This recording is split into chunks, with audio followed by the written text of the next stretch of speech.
This is a test. This is a test. This is a Rotary International fake test. Had this been a real test, your bank account would have been debited $100.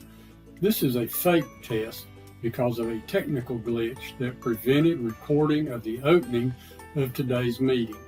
We now join our regularly scheduled Zoom meeting. Don't see any hands going up or anybody unmuting themselves. Yes, this is Mark. Would like to remember Hallett Ward's family since he passed this week. Yes, I saw that thing, and thanks to Wells and Cecil for us to be able to get that out. Very much. Thank you. If you didn't know Hallett, you missed a true, unique human being. Yeah, amen. Any other concerns? Jeff, all yours. Thank you. Please pray with me. Gracious Lord, for friends, fun, fellowship, especially the fellowship of Rotary, we give our thanks, our sincere thanks. Give us open minds, a clear understanding, and a steady purpose to make the most of our talents, and lead us into the fields of work where we can best serve. Keep us always mindful of the needs of others, and keep us always attuned to our calling to put service above self. Amen.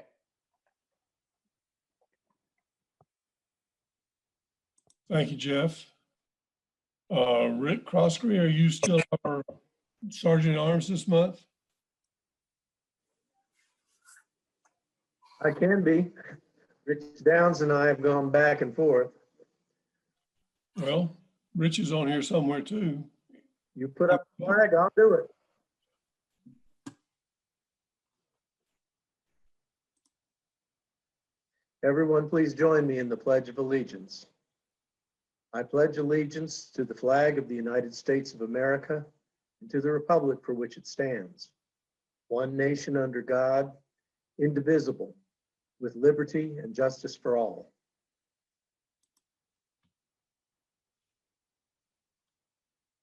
And now if you'll join me in the four-way test of the things we think, say, or do. Is it the truth? Is it fair to all concerned? Will it build goodwill and better friendships? Will it be beneficial to all concerned? Thank you, Rick. You did that very nicely. Let's see. Announcements. Sandy or Rick, which of you would like to make an announcement about our Polio Plus Takeout Polio effort from last week? I think that I'm designated for that today. So you should have received an email a few days ago as a follow-up to last week's polio awareness meeting. By the way, Nick Hall gave a wonderful talk, and if you weren't there, I got a chance to see it on Zoom. Please watch it. He's got a really interesting story. As our fundraising effort, you received an email to participate in a program where the Rotary Foundation with a 3-to-1 Gates Foundation match is raising money this year for continued polio vaccination.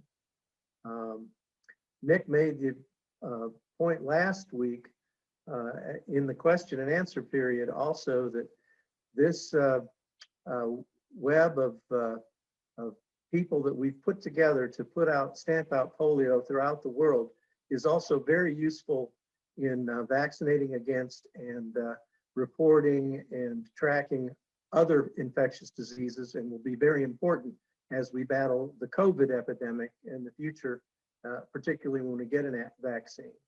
At any rate, your $40 donation will be matched for $120 and will vaccinate 200 children. $120 donation would be matched at $360 and would vaccinate 600 children. You can notify Cecil and he will bill you for whatever donation you'd like to make. But if you do a 200 or 600 vaccination level, you will receive a little pin that to help us put out polio. So far, the club has raised, as of this morning, $980. And I'd love for us to get up around $2,000 before this drive is ended. So we've done a great job. I encourage you, if you haven't yet participated, please notify Cecil and get your donation in. Thank you.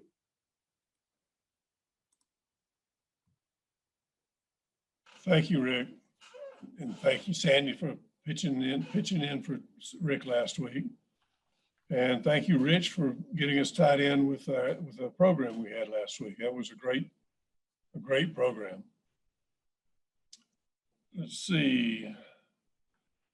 I don't see Tom Napco on here today, so we don't know if we have an update on Christmas baskets yet. Is Bill Owen on for an update on backpacks? I don't remember seeing Bill. No, he's not effective. Okay.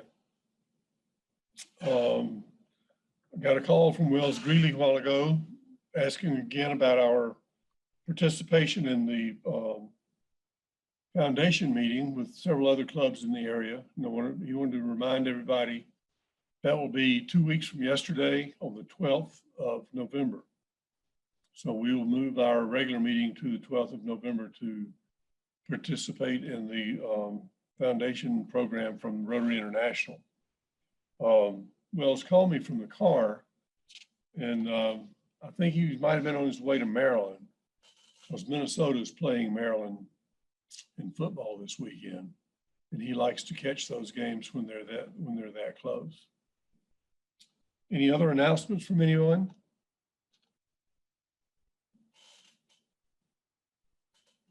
Leroy? There we go. Just a brief report on the archives. I've started going through them. I guess there's many things you could apply to them, but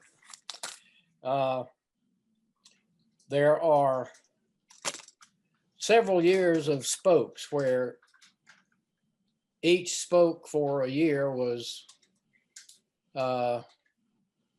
filed, and it doesn't cover all years, of course, but it starts around, I think saw one or two around 1980 something, and then it was more consistent around 2006 through 2007. But there are a ton of old batches, and this may be just for the board, but I'll put it out so everybody will maybe want to make some input on it. A lot of old badges, some have names, some are just the old round badges that we used to have. There are old forms for people who were proposed for membership, and then old forms that members had filled out to update their profile. Treasurer's reports are in there. The point being, and semi-annual reports of membership to Rotary International. But all these add up to a lot of things, and I'm just wondering, what is want to be kept and what will be tossed or recycled. Or if somebody wants some of these for for whatever reason. And there are some old photos. We've got one of the membership in 1972, and then there's another one that's about 25 years old. But anyway, I'll try and get those out, and maybe we can look at them. I don't know, I suppose I could give them to Cecil and he could download them some way. But anyway, that's just a brief report, and something that needs to be considered as to what we need to keep, what needs to be disposed of. There are minutes from previous board meetings, but just a preliminary look. It wasn't consistent over all the years. There were some years where there's a lot. There's others that were missing, and maybe a few minutes from some of the other meetings, or maybe there just weren't many board meetings at the time. But anyway, something to think about. Leroy, any articles or anything that recognized any of the programs or special projects that the club did back in those days? Yes, the Andean Rural Health, there's some letters about that, some email. There's article about the 75th anniversary of Rotary. And there's one for the club, that was the 75th, of Rotary. And then there's one about club anniversary too, 50th anniversary, or maybe it was, no, it was 75th anniversary of the club. And there was some recognition from the governor at the time, Jim Hunt, and from Charles Taylor, the congressman. But I'm still going through files, but these are some things that just kind of, these were the heaviest things. They were the heaviest ones to haul around. And there's an empty filing cabinet that John Keith may still have, or someone has, and I don't know who that belongs to, but I didn't have any place for that. So I just emptied it out and put everything in milk crates. So I'm still going through it. But a lot of this, I don't see the,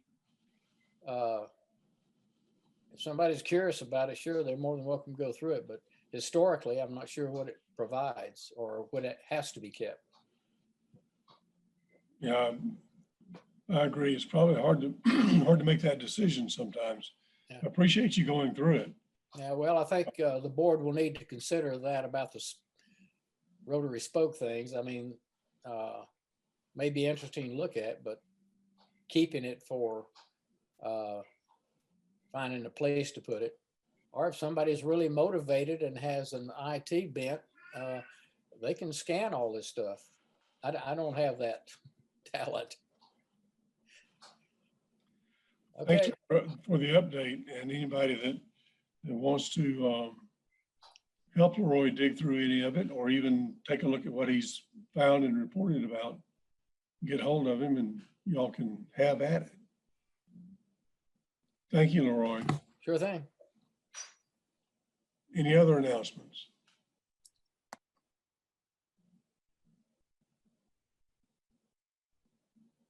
I don't see any, so we will turn the program over to Rick Crosscrete to introduce our program. And Rick has turned it over to me to do the introduction. Okay.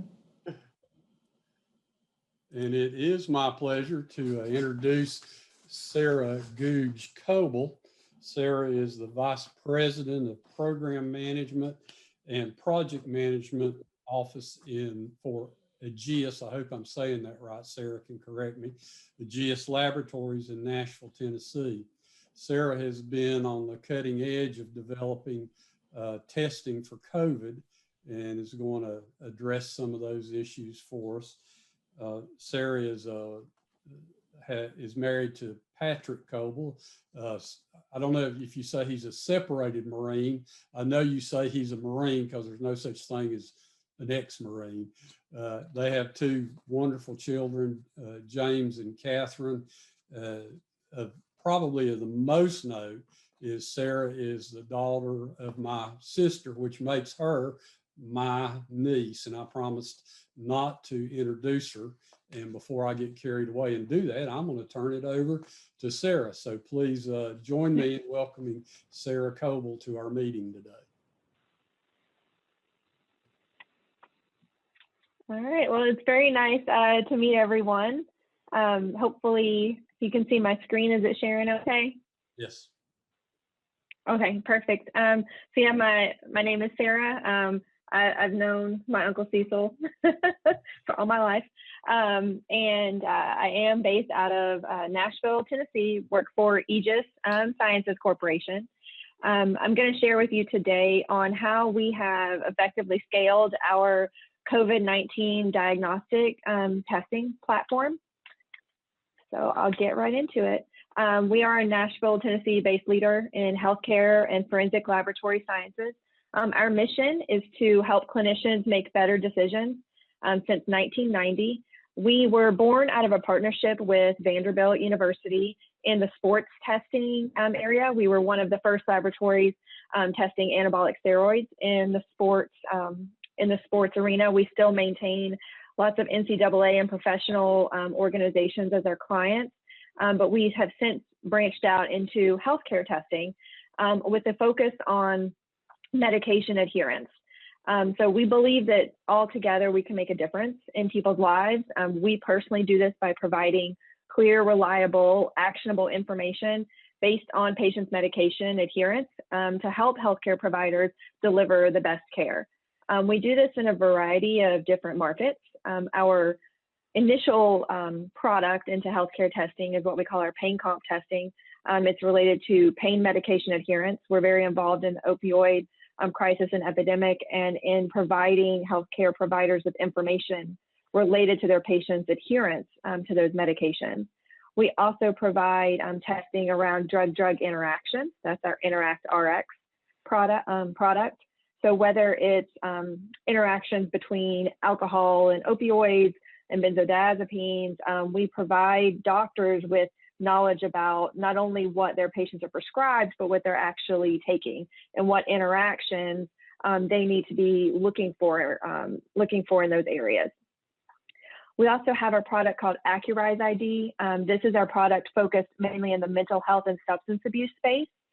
We focus on medications that are commonly prescribed in that arena, and we also layer that with our drug-drug interaction product to see what interactions you might find there as well.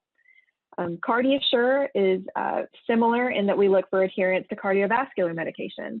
Lots of times patients will take their cardiovascular medication until they feel better. Then they'll stop taking their medication thinking that, that, hey, I'm feeling better now, not realizing it was a medication that was actually helping with that. So we provide information to providers about whether or not their patients are adhering to that regimen that they've provided them. I spoke a little bit to sports testing earlier, but we provide drugs of abuse testing, anabolic steroid testing in the sports space, again, for anywhere from high schools to NCAA, college teams, up through professional organizations, professional sports organizations testing. And then finally, I've ended with the pharmacogenetic testing because that's really kind of what helped us parlay into the COVID-19 testing. But we provide what we call PGX, or pharmacogenetic testing, that helps doctors understand how to get the right medication prescribed to their client to their patient from the beginning. So we help them understand how the patient's genetic makeup makes them either more able to metabolize certain drugs, less able to metabolize certain medications. For example, if you're prescribing codeine, if somebody is not metabolizing that into morphine, then they're effectively not getting the pain relief that they might need. So we help doctors understand if somebody is saying, I'm not getting pain relief from what you're prescribing, is that because they're not metabolizing through a certain genetic pathway? Or is it, because they're diverting, that happens as well. And so the pharmacogenetic testing is really in place to provide doctors with a test to understand which medications might work best for my patient the first time rather than kind of from trial by error. And so the pharmacogenetic testing uses a very similar technology in the qPCR that COVID-19 testing does. And so at the beginning of the year, when we started seeing the World Health Organization declaring COVID-19 a public health emergency, in March, it became a global pandemic. There was a national state of emergency that was issued. We saw state level laws continuing, and we saw this public health emergency emerging. We looked at the testing that we were able to do, and we wanted to be able to help initially in our local community because there was a big gap in the amount of testing that was available versus the amount of testing that was needed. There was also a large gap in that testing being performed timely. As a laboratory, testing for medication adherence, especially in like the mental health space, we have a lot of buprenorphine clinics, methadone clinics that we work with. We understand the importance of turnaround time and the understanding of getting that result out in a timely manner so that clinical decisions can be made. And so we saw at the beginning of the year that the testing just wasn't available for COVID-19. It wasn't getting done in a timely manner. So we couldn't take appropriate precautions. People couldn't get their result fast enough. And so we looked at the testing we offered and tried to understand if there was a way that we could help. And so what we did at the beginning of April is that we saw this opportunity where we could really just help the local community. That was our initial focus, was to help in Nashville and to help in Tennessee, and to take the experience that we had with pharmacogenetic testing and some of the equipment we already had and launch a COVID-19 diagnostic testing process. So we launched with a capacity of about 3,500 samples per day, again, thinking that we could help support, Metro Davidson, Nashville, the surrounding areas.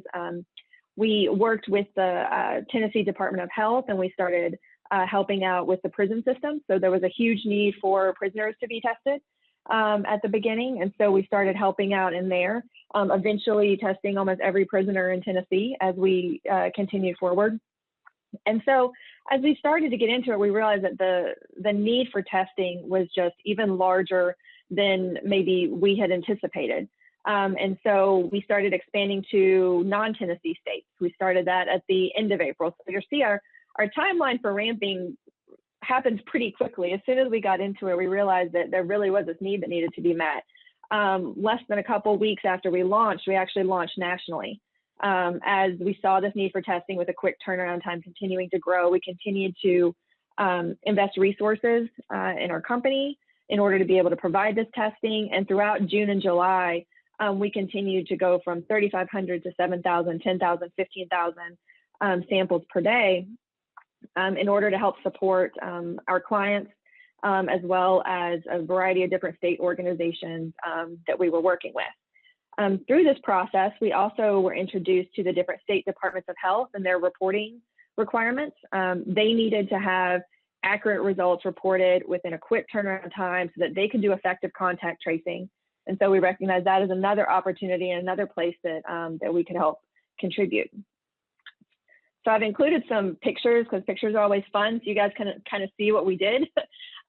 So during this time, a lot of our team members are working remotely. We had exited the office for the most part. Some of us were still here, but most everybody was working remotely. So what you'll see on the left side, this was our previous training room. So our training room in a weekend, we pulled up the carpet, polished up the concrete floors, and converted it into an accessioning space, which is what you'll see on the right side. So from a training room to an accessioning space in order to allow us to continue scaling and growing. And this was kind of the theme for what we've been through, is this kind of transformation of our space to support the increased testing. And then we'll talk a little bit about the different government entities that we've partnered with as well. On the laboratory space side, we had laboratory space that was not conducive to the testing we needed to do. And again, we worked with some great construction partners in a month's time to rip out one entire area of lab space, turn it into another so that we could continue to scale and to grow. So coming into August, we had our plans to continue to add testing. We were consistently meeting turnaround times of 24 hours or less for our clients and our patients. And this led us to start talking to HHS, the Department of Health and Human Services. They reached out to ACLA, of which we're a member, and we're looking for laboratories that could deliver on a quick turnaround time, that were willing to invest and to continue growing. And so in August, we partnered with the Department of Health and Human Services to expand our diagnostic testing capacity and bring an entirely new testing platform into the company that had roughly double the capacity of what we were doing at that point in time. And we'll talk through a little bit more of the specifics of that in a minute.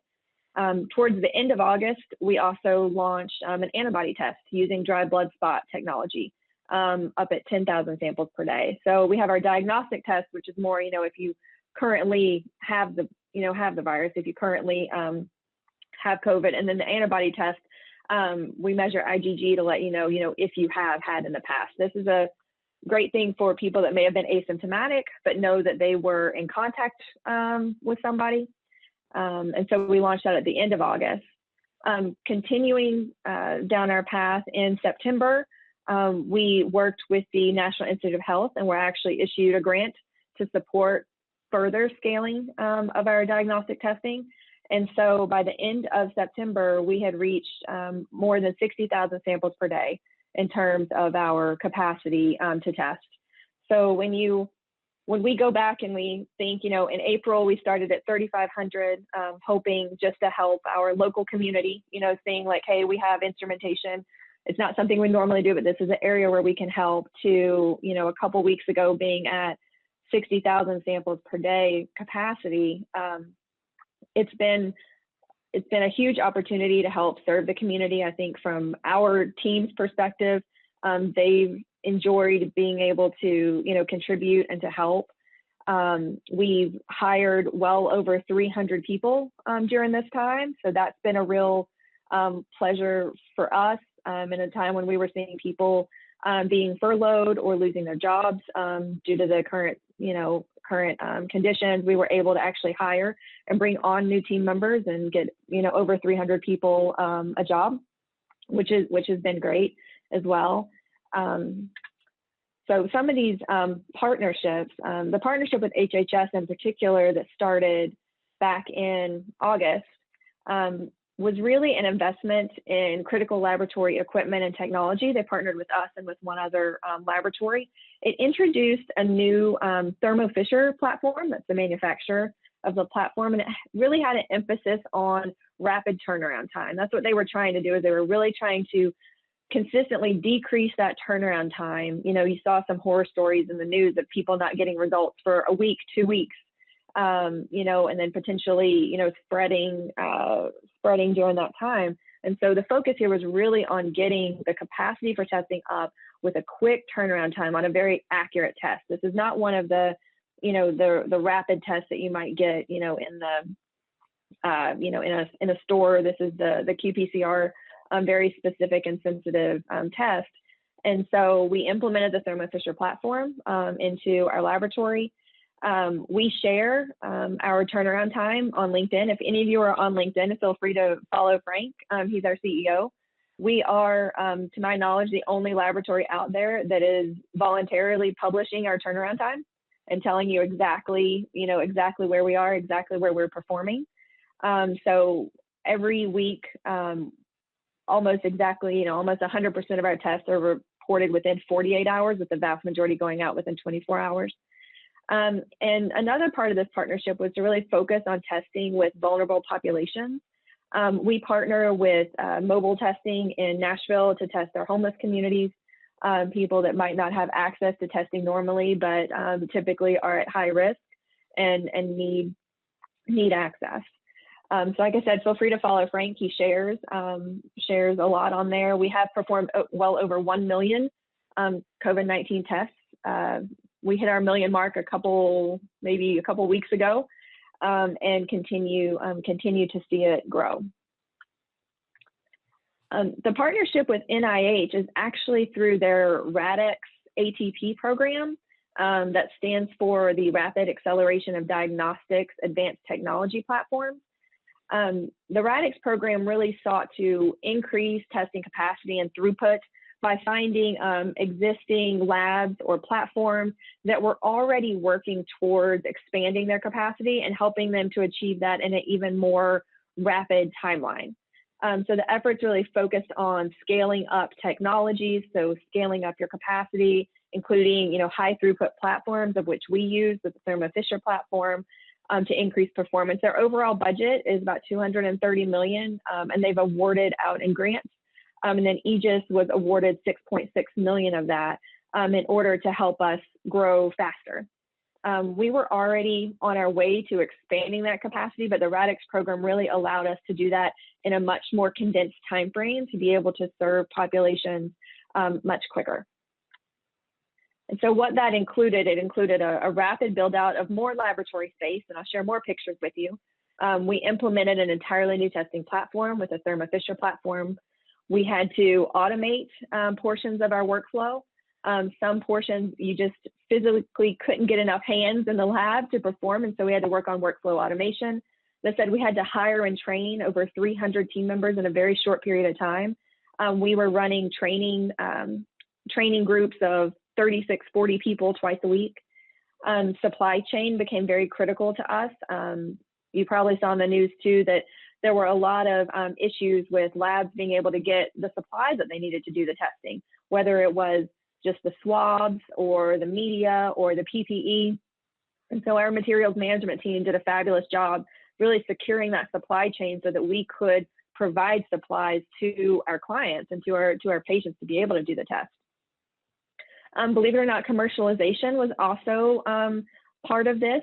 We had to find and get into the areas where the testing was needed. Some people may have been working with the lab, but maybe the lab had, one of these 5-7 day turnaround times. We need to find where those areas were, make them aware of our service, and, get into the areas where they needed this testing the most. We had to scale infrastructure, whether that was IT infrastructure to be able to handle the amount of testing that we had coming in. And then we had to increase our electronic ordering. And we saw this with the state departments of health as well. A lot of the state departments of health in the beginning wanted results faxed to them. Well, when you're doing 15,000 tests a day and sending 15,000 faxes out, it's really hard for the departments of health to act on that information and to do, effective contact tracing when things are happening on paper or things are happening on fax. So we had to have a real focus on converting the requisitions, converting our orders, converting our results electronic so that they could be used in a more timely manner. I've included a picture here. So Senator Marsha Blackburn came through and toured our laboratory as part of this scale up, and Stacker Building Group is who worked with us on the construction. And like I said, in a matter of a weekend and months, we were able to convert this laboratory space. I've got several news articles here for you, and I've got some links at the end as well. But our partnership with HHS, our partnership with NIH, both were released in press releases. There are several videos, and Uncle Cecil, I can send you links to these if people want to go and see them. That kind of take you walkthroughs through the lab, where we were sharing what we'd done and the opportunities for testing that we were bringing. In another month's time frame, we had to expand more laboratory space. So I showed you before how we turned the training room into an accessioning space in order to receive the samples. Well, that soon became too little. So we had to demo another 3 spaces and turn it into an even larger space when we went from the 3,500 to 60,000 capacity. And same thing on the other side. This on the left here, that space is actually the training room. So we had to convert some things several times as we continued to see a need and tried to figure out how to meet that. So we went from a training room to an accessioning space, then we had to demo it again, and now it's a full extraction space. And what you see on the right side there is the actual laboratory itself. Those are the Kingfisher, the Thermo Fisher instruments and our automation. So some of our spaces have undergone multiple renovations as we've grown and as we've worked to meet the need. I've got some links here for you. Our testing overview, FAQs, if you're interested about diagnostic testing on antibody testing, any of our frequently asked questions. I am in the program management office, or more on the operations side. So the actual, I guess, making it happen. And then we have our clinical team that's more on the clinical and the science side that share frequently asked questions. If you have questions about the difference between the different types of tests that you can get, what's an antigen versus an antibody versus a PCR. They post all of that information on our site. We also post different webinars that we do. There was one recently about the effect of COVID-19 and on mental illness and substance abuse space. And so our clinical team walks through the impact that they've seen there in our other testing areas. So lots of resources if you guys are interested that you can go and check out. And so that's what I have. I wanted to just kind of share what our journey has been and how we've tried to help meet the need that we've seen out in our community, and then continuing to expand even nationally and partnering with these different groups to help. So, Sarah, if you'll stop sharing your screen, we'll take some questions. So what kind of samples do you use? Do you use the swab samples of sticking up a person's nose? And sure. Yeah, we accept a variety of different samples. So we do the nasopharyngeal, which is the one that it feels like goes to your brain all the way up there. We also do oropharyngeal, nasal mid-turbinate, and the nasal anteriors. So the nasal ones are the ones where you just kind of swab the inside of your nose. And then the NP and the OP swabs are the ones that go up higher. And so we can accept any of those different matrices. Paula? I'm just having a difficult time wrapping my head around the personnel, the numbers of personnel it takes to do 15,000 a day. Can you give us a number? Sure. Yeah. And this also has to do with how much automation that we've implemented. So along the way, it's changed. So at around the, I'll give you around the 60,000 because that's where we're planning to right now. Around the 60,000 sample mark, we're at right around 300 people on the laboratory side. Now we've also added significantly on the support systems. So we've had to add IT, we've had to add HR for hiring and recruiting.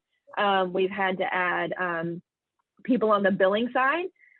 So even though we get the samples in the door, we still have to bill and send out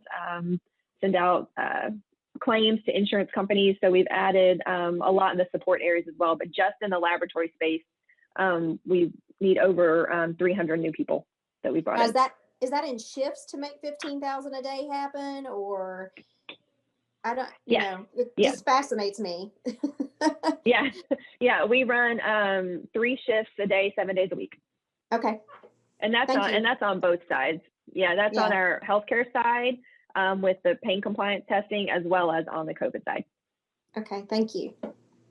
Mm-hmm. Sarah, can you hear me, Sarah? Can you hear me? I can. Okay. I'm interested, is your company only located in Nashville? So all this is being done from Nashville? Yes. And I'm wondering about the economic effect on the company because you had to do so much so quickly. I know you got significant grants, but grants sometimes don't cover everything. And I know you're having to charge, of course, for your services. How has the economics worked out with the company in such a short period of time? Sure. And our CFO, David Priestley, has drilled working capital into my brain because yes, even though we have the grants, obviously, you still have to submit to get reimbursed for those. We still have to bill insurance. I would say the CARES Act has been extremely beneficial to us. The government did come out and require that all insurers recognize the high throughput codes. There's actually a special CPT code that we're able to bill because we are a high throughput laboratory. There's a threshold you have to meet in terms of number of tests that you do per day. And so the code that we bill, it's reimbursement is kind of required across the board. The CARES Act required that insurers recognize that. So that was definitely helpful to us from the economic side. How are your deliveries made of the samples that come? How are the deliveries? Yeah, they all come in via FedEx. So we use FedEx priority overnight delivery. And so we use that on the healthcare side as well. And thankfully that was a great partnership that we already had in place. And so they deliver priority overnight Monday through Saturday. So we get it next day. We also have a group of couriers in Tennessee. So for samples that are collected inside of Tennessee, we run our own courier system. And so we actually get those samples same day. And FedEx has a hub in Nashville too, I believe. Isn't that right? So that at Memphis, close. Yep. Right down the road. Yeah, we have a great relationship with them. We actually, as a result of our other business, I call it our own chute. We have like our own FedEx chute. So all of the Aegis samples come down in a particular area so that our samples don't have to be sorted from other mail or from other deliverables. So we get them sooner because they have kind of a pre-sort at the hub in Memphis for our samples. Paul Starnes? Unmute yourself. There you are. So what happens after the pandemic is over with your company? Sure. So something that's actually been extremely important to us, I've been primarily on the COVID side from a project standpoint, but people on my team have also continued to run projects for our core business. And it's been really important to us that we continue to focus and maintain our core mission, which is in the healthcare space. So we actually have developed some more products as well around telehealth capabilities in order to continue serving our core business. And so that's in the pain compliance area, mental illness and substance abuse, medication adherence. So we'll continue to focus there as we have been and roll out new products to them. We are slated as part also of the work we've been doing in COVID to start rolling out what we call our multiplex code. And so that's going to be coming in the next couple of months. And that's a COVID and influenza A and B combo test, because going into the winter season, it's going to be very important to be able to distinguish between whether it's flu A or B or whether it's COVID. And so we're having to continue to monitor and continue to add in that area. Gordon? I want to thank you for one of the most informative programs we've ever had. I think that's actually not fact-filled, but you've made a lot of it where even us who don't know much about it can understand. And I just want you. Good. I guess all the knowledge in the family flowed through the sister rather than whatever you were just. I'll let my mom know. Seriously, really seriously, I'm serious that this book, what y'all have done is fantastic, and it makes me hopeful because at times this thing just seems so big. I wonder if we can ever get a hold of it again. And I'm a pretty positive, hopeful person, and you've helped me very much here. Thank you. Good. I'm glad. Thank you. Josh Morgan wants to get in with the question. And then we'll go to Rich Downs and then Rick Crossford. Go ahead, Josh. Well, thank you. And Sarah, again, thank you for everything that you're doing there. The question I have, because I work in a school. And so, I'm just sort of curious because one of the things that's having to happen, all this timeline. We work with a lot of schools too. Yeah, listen, you guys have done a great job, I think, just getting the accuracy of the tests, and the timeline's shortened since we started school, but we're still sort of in that phase where even kids are having to stay home now for several days in that turnaround time of things. So I'm just sort of curious. What do you see sort of as the next evolution of testing as we're getting along to that? Because that always sort of seems to be the linchpin of things. And it's really our linchpin in terms of getting kids released back to school, and even honestly, in some cases, staff released back to school. Do you see something, because right now there's some quick tests, but they're not all that accurate. Do you see something like that coming down the pipes in the near future? And what kind of timeline do you see with that? Sure. So I definitely maintain that the qPCR is the most accurate test and the way to go. And that's why the turnaround time is so important, because with a lot of the quick tests, I do see people using them almost more as a screening tool. So if it comes back negative, that's good. If it comes back positive, it might be a false positive. And so then they end up sending it out for the PCR test anyway. So I do know that I'd encourage you to look at the RADx that I talked about, the NIH grant.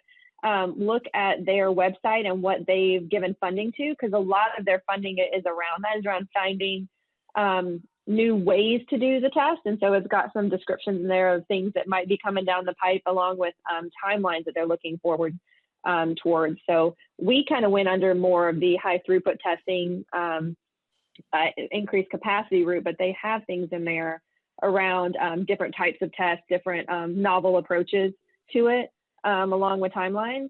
The other thing that's going to impact the testing too, and kind of which direction it goes, is the vaccine. So I don't have any idea like when that's going to come out, you know, depending on who you listen to, right? It could be tomorrow or it could be in a year. But I think when that comes out, you're going to see the antibody testing becoming more important. We did launch that this year as well with a dry blood spot, which is a lot better than having to go and get, you know, a full blood draw. But I think you're going to see the antibody test become more important in the future. Rich, Thank you. Rich? Good afternoon, Sarah, and thank you so much for sharing your knowledge with us. It's very impressive to listen to somebody who's so very knowledgeable in this aspect of this horrible pandemic that we're all suffering through. And I must also voice Gordon's comments about just how appreciative we are to finally be able to talk to somebody that has some knowledge about this thing. And I'm really going to cut to the chase, Sarah, and ask you the big question. Okay. When you look into your crystal ball, which is much more educated and informed than mine, is there an end to this thing? And if so, is there a time frame? Are we looking at a month? Are we looking at a year? Are we looking at a couple of years? What's your gut feeling? Sure. And this is pure speculation, and not to be confused with Aegis's stance. So I'll say that this is totally Sarah. So not Aegis, not taking any credit for my opinion on it. I think that we're going to continue with the need for testing through probably the first half of next year. Honestly, I think the flu COVID is going to be the next thing that we're going to have to work towards being able to distinguish which direction. But I think COVID testing in general is probably gonna last through the first half of next year, is my gut. I think it's gonna decrease, you know, over time. I think it's gonna be getting better. So by mid next year, I don't think it's gonna be in the same type of situation that we are now. But you are seeing you know, the test numbers grow, or the positivity rate growing again. We saw a real high around 10% in our samples, and we'd seen a pretty good drop off, and now we're creeping back up above 5% again. So we're seeing an increase currently, unfortunately. Thank North you. Dakota and South Dakota, a lot. If you look at their test numbers right now, they've really, it's transitioned really from the metropolitan areas to more of the rural communities now. If you look at some of the trends. Thank you. Rick Crosskey? Rick, unmute yourself.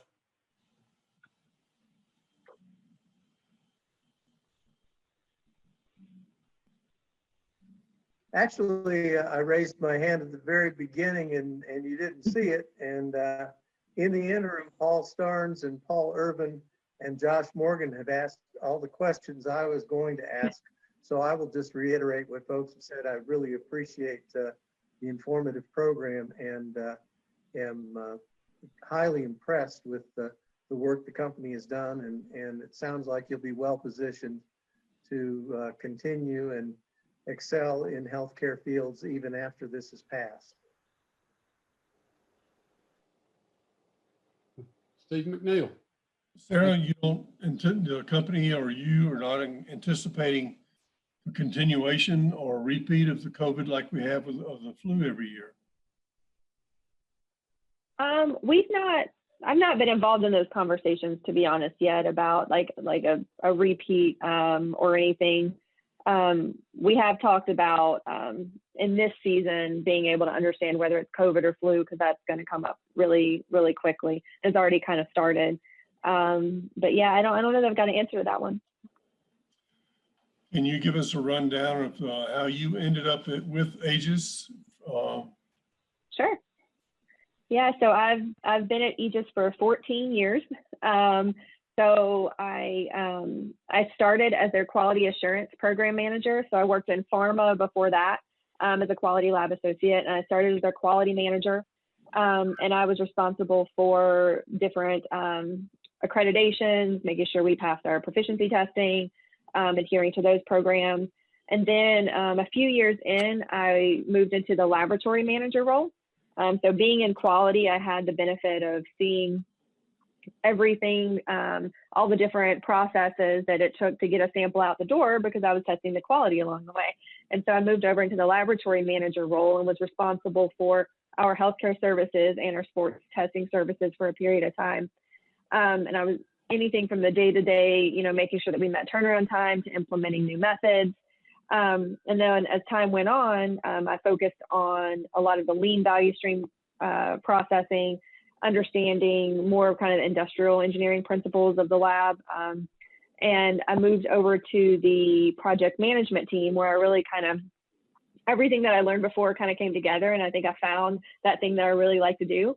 I love doing puzzles, and that's what it was. It was, we've got to deploy a new method. We've got to deploy a new process, build a new building, and figuring out how all the different pieces need to come together in order to execute that on time and scope and on budget.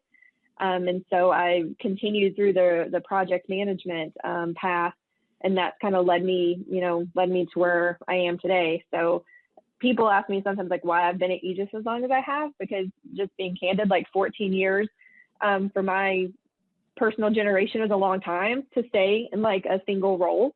I interview a lot of people that, stay in roles 3 to 5 years and then move on. But Aegis has always grown with me.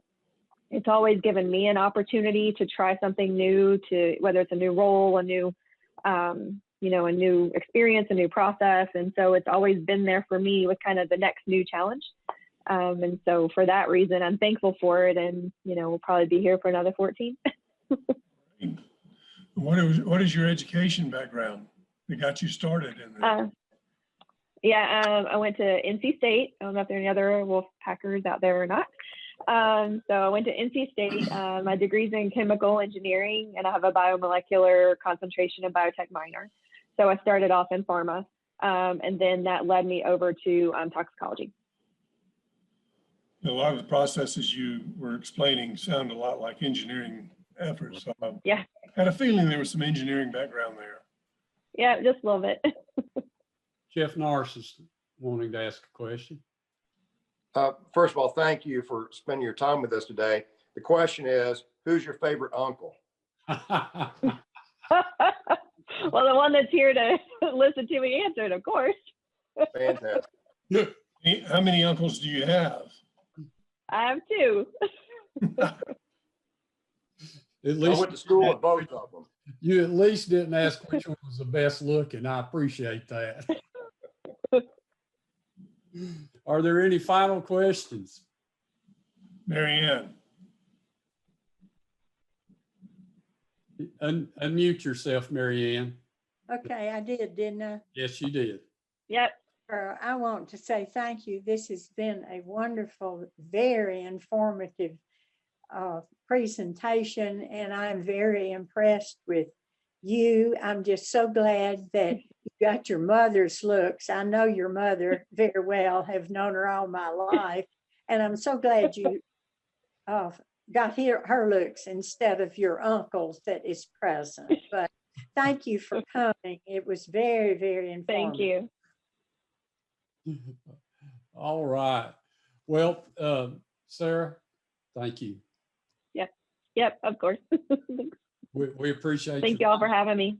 We appreciate your time and energy today. Excellent presentation. Always feel welcome to come back and join us anytime you can. Or join Right. Thank you so much. This is the last comment, Cecil. I said she could also join a Rotary Club in Nashville. That's very true. I joined my first Yep. Rotary Club about an hour north of Nashville in Russellville, Kentucky. So Our founder is a member of the Rotary Club here, and the 4-way test was very familiar to me. He had it printed and framed in the laboratory for a very long time. So. very good. Thank you again, Sarah. Yep. And Yep. Thank you very much. I don't know if Cecil arranged the program or if Rick did, but it's been one of 5 very good programs this month. So thank all of you. Next month is Billy Case is heading up programs. Fred, I didn't see a Sergeant at Arms named yet, but hopefully you'll find somebody by next Friday. Oh, Rich Jones. He already volunteered for next week. Okay, Rich is next. Very good. Anything else for the good of Rotary today? If not, we'll see you next week. Hi, Sarah. Love you.